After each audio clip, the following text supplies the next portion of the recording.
What's up guys, welcome to my channel. In this video today, I will be sharing with you step by step how you can remove your bank account from PayPal, and it's literally easy. You can do it in a few clicks, right? So whether you're using the mobile app or the website, the steps are pretty much the same. So you want to log into your app or the website.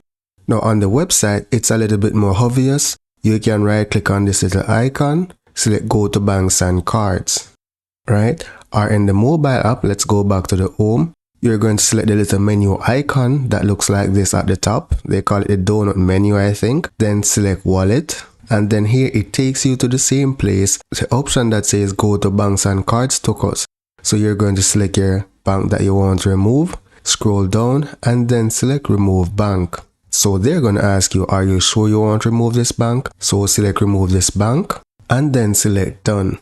So that's literally how you remove your bank account from PayPal. You may want to do this because you may sign up for some trial sites and then you have forgotten about it, and then you realize that they are charging your card or your bank. So that is one reason you may want to remove your bank account, right? So if they charge PayPal, then that transaction would fail. So that is for now guys. Thank you for watching and see you in the next video.